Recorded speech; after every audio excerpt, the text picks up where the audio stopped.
Here is Pope Pius's decree of 1930 on women's dress code with modesty, published on Jan 12, 1930. Those who are materialistic and worldly may have taught you that whenever you leave the house, you have to prepare for a fashion show, one that will show off what you have and get attention from others. While there is nothing wrong with taking care of your looks, be wary of crossing the line and inviting lust from men instead. This is also applicable for men. On the other side, I'll be doing a video with regards to proper dressing for men. In Matthew chapter 5 verse 28, we read, "But I say to you that everyone who looks at a woman with lustful intent has already committed adultery with her in his heart." Remember, being the reason for fornication or adultery in itself is a mortal sin. 400 years ago, our Blessed Mother, under the title of Our Lady of Good Success, warned Mother Mariana of Jesus that in the 20th century there would be very little innocence in children nor modesty in women. 100 years ago, she revealed to little Saint Jacinta of Fatima that certain fashions would be introduced that would offend our Lord very much, and that more souls would go to hell for sins of the flesh than for any other reason. Here is a papal decree concerning modesty by His Holiness Pope Pius XI, published as on 12th of January 1930. Please note that we do have a standard to conform to. Let's read into it. By virtue of His supreme apostolate, whereby the universal church is founded by a divine institution, our most holy Lordship, Pope Pius XI, never tires of reiterating the words of St. Paul that women should adorn themselves in respectable apparel with modesty and self-control, not with braided hair and gold or pearls or costly attire, but with what is proper for women who profess godliness. Frequently, when the occasion has presented itself, the same Holy Pontiff has reproved and bitterly condemned immodesty of dress, pervasively introduced into use these days amongst Catholic women and girls. Point number 1. May parish priests, especially, and preachers, when the occasion presents itself, according to the words of St. Paul, demand, reprove, beseech, and rebuke women to wear cloths that redolent of modesty, and such other things as are the ornament and vanguard of virtue, and may they warn parents not to permit their children to wear unseemly dress. Number 2. Parents, being ever mindful of the most awesome obligation which binds them of caring firstly and foremostly for the moral and religious education of their children, are to apply particular diligence that their daughters be firmly grounded in Christian doctrine, and that those same daughters also zealously foster in their souls by words and example the love of virtues of modesty and chastity. May parents also, in imitation of the Holy Family, busy themselves about so ordering and governing their family that each and every individual within the family has a cause and incentive to love and guard modesty. 3. Let those same parents prohibit their children from public athletic events and gymnastic competitions, or at least, if their daughters must be involved in them, take care not to exhibit clothing fully keeping up with modest actions, and their parents should never permit them to wear immodest clothing. Point number 4. May the governesses of colleges and instructresses of schools strive so to imbue the souls of young women with the love of modesty that these same young women are led efficaciously to modesty of dress. Point number 5. May those same governesses and instructresses, with no exception even to their own mothers, forbid admission to colleges and schools to such women as wear unseemly clothing, and once admitted, if they fail to come to their senses, dismiss them. 6.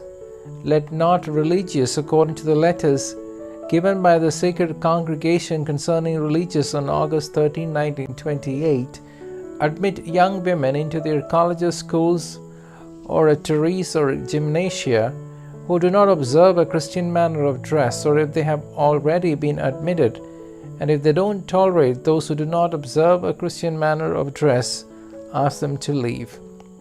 May they moreover take special pains in the education of their female students, so that the love of Christian modesty and holy reserve take deep root in their hearts. Point number 7. May pious associations of women be established and fostered, organizations which by their counsel, example, and deed set before themselves the goal of checking the abuse of dress which is not consistent with the dictates of Christian modesty, as well as the goal of promoting purity of morals and modesty of dress. 8. Into the pious associations of women, let not those women be admitted who put on immodest clothing, and once admitted, if afterwards they commit a sin in this regard, and come not to their senses when admonished, may be expelled as well. Number 9. Women and girls who wear immodest clothes are to be prohibited from Holy Communion and from the office of sponsor in the sacraments of baptism and confirmation, and in certain cases they are to be prohibited even from entry into the church. Point number 10. When feasts occur throughout the year which supply a particular opportunity to inculcate Christian modesty, and especially feasts of the Blessed Virgin Mary, may parish priests of pious associations and heads of Catholic societies not fail, by means of a sermon for that occasion, to recall and encourage women to a Christian manner of dress.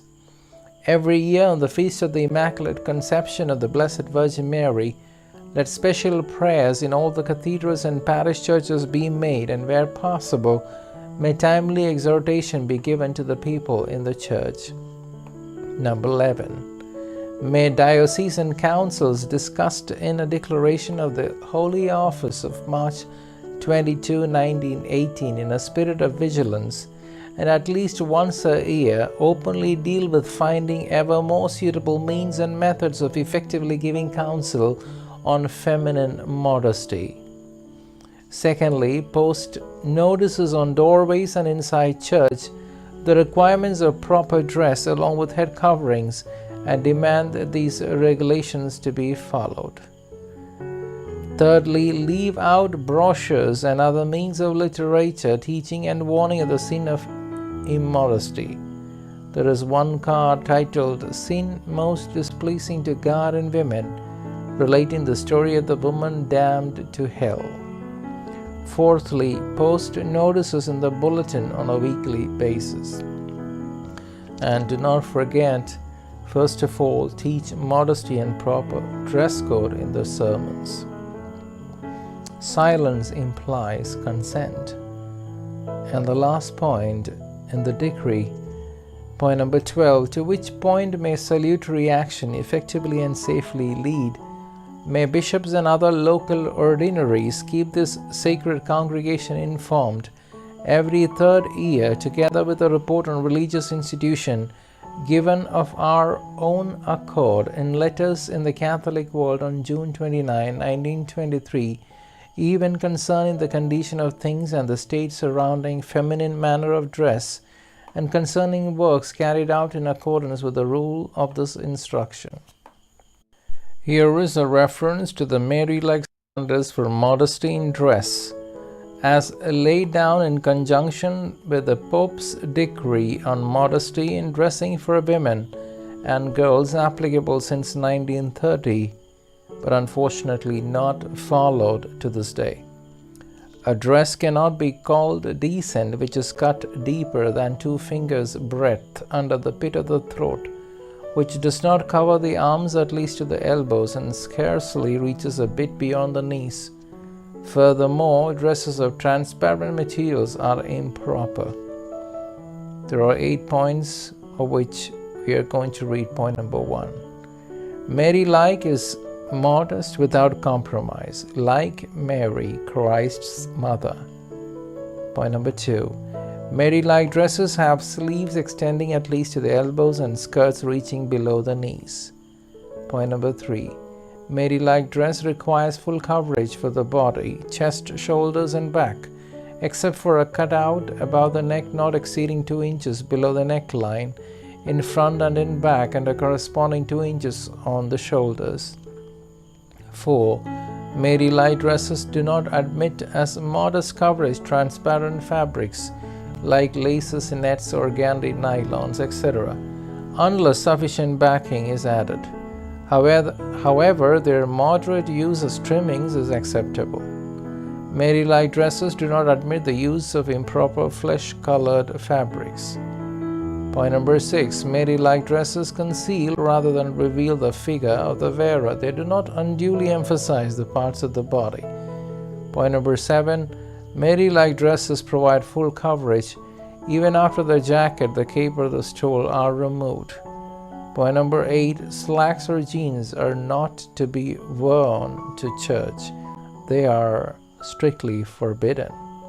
In Deuteronomy chapter 22, verse 5, we read, "A woman shall not be clothed with man's apparel, neither shall a man use a woman's apparel, for he that doeth these things is abominable before God." Do you want to be an abomination? In a book written on St. Pio, we read about a woman who sold pants in a retail store in Vancouver, Canada, and she went to confession to Padre Pio in Italy and was refused absolution. Padre Pio commanded her to return home to Canada and dispose of all her stock, not to give any of those items to people who might wear them, and if she wanted his absolution, she could come back to Italy and receive it only after she had ruthlessly carried out his orders was she then absolved. Mary-like fashions are designed to conceal as much of the body as possible rather than revealing. This would automatically eliminate such fashions as tight-fitting slacks or jeans, sweaters, shorts, and shorts which do not reach down at least to the knees, sheer blouses, and sleeveless dresses to be included. These Mary-like standards that we read a while ago are a guide to instill a sense of modesty. Women and girls who follow these standards and who look to Mary as their ideal and model will have no problem of modesty in dress.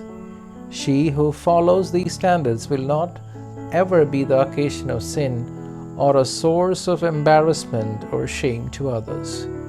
Do not ever compromise, my dear sisters in Jesus. Our God is faithful and He sees the beauty inside you.